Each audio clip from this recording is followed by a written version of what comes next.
Fujifilm X-T3 versus Nikon Z 2025. Which camera to get for street photography, for hobby photography, or for some event and wedding photography?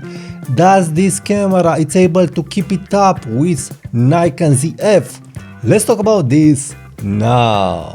So having said that, now the Fujifilm fanboy will compare Fujifilm X-T3 to Nikon ZF regarding ergonomics, image quality, rendering of the files, and how they are staying in hand and so on. So let's get to this subject a little. Why I don't want to dedicate a special video to this? Because here we have an old camera and here we have a new camera, a beast of a camera that just got better, But this will be another discussion, I've said. So anyway, let's talk about the AF. Bulletproof AF, AF single mode, and IAF, bulletproof AF. Now, ergonomics, of course, it really depends. Ergonomics just got better here. You need to put a thumb grip. I discovered the best thumb grip for Nikon ZF. You can find it on AliExpress, link in the comments and description with my preferred accessories for Nikon ZF. So this is a must, the thumb grip, and this is the best one that will not add weight and bulk to your Nikon ZF camera. Now this is lighter but a little bit bigger than X-T5. In hand with these light lenses is not clear for me. Of course this is bigger and it's a little heavier, but in the end, in the camera bag, I would say they are the same. When it will be a difference, it will be when you'll use other lenses and bigger lenses on X-T3 or on Nikon ZF. Of course, X-T3 will win with smaller and bigger lenses when you will go out, so lighter in the camera bag. Now, how they are handling for street photography? Well, here we go. Again, let's make this dance. It really depends on you. It really depends on how better you are at photography or how much you want to take the shots. A tilt screen is not everything in photography, and also AF it's not everything in photography. What is important in photography and street photography, it is composition and intention. So if you don't have composition and if you don't have intention and you just want to snap, then yes, Fujifilm X-T3 it is better because you have very good AFS, of course under this, but very good, but you have a tilt screen and a vertical tilt screen, so it will be very easily for you to take shots with this camera, that it's a big camera and a shiny camera, and people will look at you because it is silver and shiny. But it's looking professional and you can get some amazing JPEG portraits that you can make on the streets if you want to go out of your comfort zone. So a really great tool, but of course with unreliable AF as like on Nikon ZF. But again, photography is not AF. If you have a good shot, you will get it. It's impossible not to get it. But yes, if you'll snap, it's possible to have some files not in focus. But Nikon ZF has some tricks in its sleeve. So it has a flip screen. Yes, it has a flip screen. So what? It has an amazing touch to shoot screen. So this is the tricky part of Nikon ZF. I can hold the camera like this and touch the touch screen with my finger, and it's focusing ultra fast and accurate. So with the tiny 26mm f2.8, 28mm, doesn't matter, even with this lens, even with a 50mm lens, how I've showed, you'll have the picture. So this is compensating for the fact that you don't have a tilt screen. On Fujifilm this isn't working, it's laggish, and also you have a great EVF. Now, you have, I feel, the same magnification. Of course, this EVF has better resolution, again, a newer camera. But this EVF also, it's great. It's very easy to see it. So I feel that the magnification of this EVF, it is as good as on X-T5.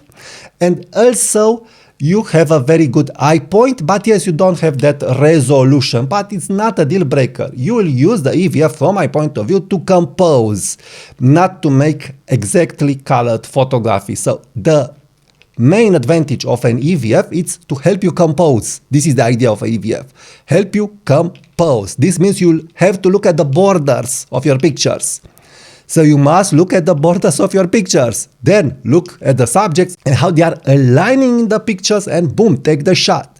So both cameras are really great for this. This is easier to shoot with the EVF. I don't know, it's very easy to see. It is very fluent. Also, this is good. Don't get me wrong. Very good. Both cameras are giving me the mojo. I like both cameras to take them out and to take pictures. It's really fun with both cameras, and both cameras are inviting the subject to stay to be photographed, but this is more reliable, and especially for portraits. Of course you can do it with this, don't get me wrong, but for fast moving scenes like a protest or something else, I really love the fact that this is helping me take fast portraits, and this helped me make a book. I don't think that with Fujifilm I would have the courage to take those pictures, especially because I'm not relying on very fast moving scenes on this AF. Of course, probably with the 35mm f2, I would have made the shots, but it really depends on the lens. Have that in mind also. So probably if you'll put the 33mm f1.4, you'll get the shots, but not with the 35mm f1.4 for fast-paced action. Again, it really depends on the event. But this, of course, for fast-paced action and for day-to-day photography, it's a game changer. It's really good, but of course, I've said it's behind regarding JPEG colored photography. Now let's talk about the fact that you don't have here an aperture ring. You have here a window that is indicating your aperture, so it's very easy to use, very easy. So because of this window, I'm not missing my Fujifilm Ergonomics, and more than that, I am shooting in aperture priority with auto ISO on both cameras. Now regarding ISO, again, probably this, it's a little better, but also this is very good, very good. Now regarding the files, I love both files from these two cameras. Both are organically looking, both are looking nice. This has the full frame touch, and especially for black and white, it is jaw-dropping, but also this is jaw-dropping for black and white. I don't know what Fujifilm did, but I'm really liking this sensor with my Fujifilm preferred lenses, 35mm f1.4, 18mm f1.4. It's rendering such beautiful black and white files. The subject is really popping nice. Also with the 60mm f2.4, crazy, and also with the 30mm f2.8 macro lens. So anyway, any lens on this sensor, it is shining. Now regarding the price, of course, this is an expensive camera. It's a new camera, and this is cheaper, lot cheaper. I think 3 times, 4 times cheaper, and you'll have money for lenses, again, depending on the lenses. Would I invest in a camera like this in our present days? Yes, you are able to see that I've invested it, and I think the price of X-T3 will grow in the future as people will realize how good it's X-T3. The build quality, it's over X-T5 regarding feeling in hand, but don't get me wrong, X-T5 is very good, very good. The only downside that I don't like at X-T3 is the fact that I don't have the chance to save custom white balance in my Fujifilm recipes. Again, it's not a deal breaker regarding how cheap this camera can be compared to Nikon ZF and compared to X-T5, and how many options this camera is delivering to me, and also ergonomics. The sweetest spot regarding Fujifilm all cameras, from my point of view, it is Fujifilm X100V and Fujifilm X-T3 Mark II. You have all the recipes, and you have all the firmware ergonomics there, and you have very good AF and all the things that you would want. But Fujifilm X-T3 Mark II, it's a little small, and I already have Fujifilm X-T50, so this is a little bigger, and it's offering me the ergonomics that Fujifilm X-T5 made me love them. So I felt in love with a bigger camera because of X-T5 and the ergonomics. And after selling my X-T5 and buying Nikon ZF, discovering that yes, handling and ergonomics, it seems, are important for me, and how a camera is balancing with a lens, then I decided to get Fujifilm X-T3. So in conclusion, this is under Nikon ZF, but for the price, it's a hit. So if you can find it at a good price, get it now. But if you have the budget and want a reliable camera regarding AF, reliability, battery life, and build quality, and everything that I love from Nikon ZF, then get Nikon ZF. Either way, you will not regret it. It really depends on your personal preferences. If you love a tilt screen or if you want to shoot a touch screen that is extraordinarily good, again, the touch screen with a wide lens, it will make from this camera a power hip shooter.